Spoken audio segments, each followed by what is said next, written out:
People love telling you, you're so mature, so resilient, so strong. And in your head, you're like, what other option did I have? File a complaint with the universe? I didn't choose resilience. I chose survival. I didn't want character development. I wanted a soft life and snacks. But if you grew up with narcissistic parents, softness wasn't on the menu. Training was.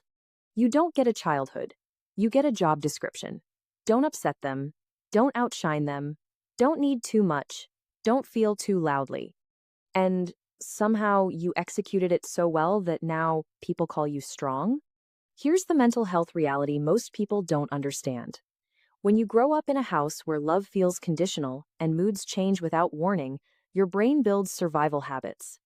Psychologists call these trauma-based adaptations, which simply means behaviors your brain created to keep you safe in chaos. When stress is constant and unpredictable over years, that's called complex trauma, not one big event, thousands of small emotional shocks. The brain's alarm system, the amygdala, the part that scans for danger, becomes hypersensitive. Your body stays alert even when nothing is happening. Now we're going to dissect 3 unusual traits narcissistic parenting wires into you. Not the obvious wounds, the high-functioning ones, the ones people compliment while you quietly feel exhausted. And once you see them clearly, you stop blaming yourself for having them. 1. Hyper-awareness radar. You don't read rooms, you scan them. Door closes differently, you notice. Voice drops half a pitch, you notice. Silence stretches too long, you notice. That wasn't intuition. That was survival training. Children in emotionally volatile homes often develop hypervigilance, which just means constantly watching for danger. The upside? You detect manipulation early. The downside? Your brain rarely rests. It's like having 40 tabs open in your mind all day. Some people will call this empathy. Others will call it anxiety. It's both. The skill isn't the issue. The inability to turn it off is. 2. The chameleon mask. You became adaptable because authenticity felt risky. Around one parent, you were impressive. Around another, you were agreeable. Around both, maybe invisible. Psychologists call this identity suppression, shrinking parts of yourself to maintain attachment. In plain terms, you learned who to be in order to stay safe. The upside?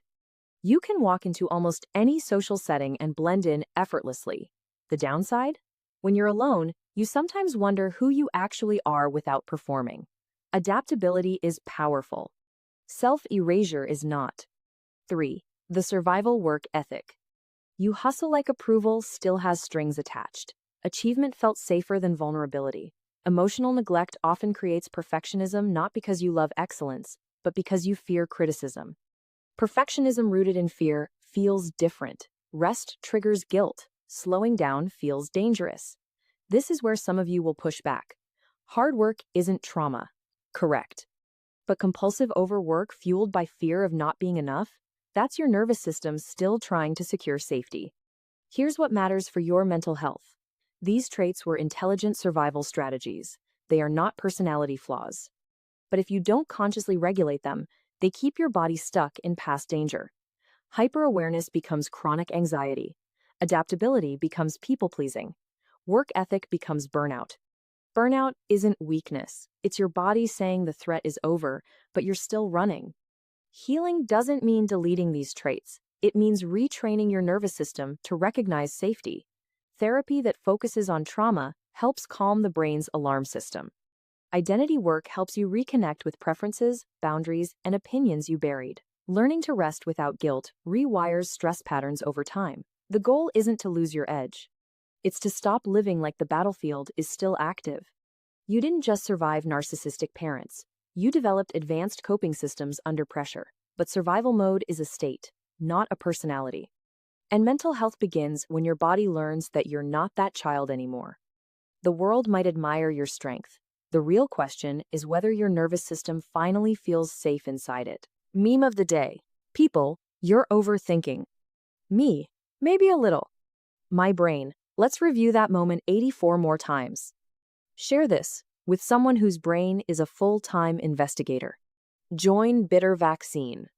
Medicine for the mind, no sugar added.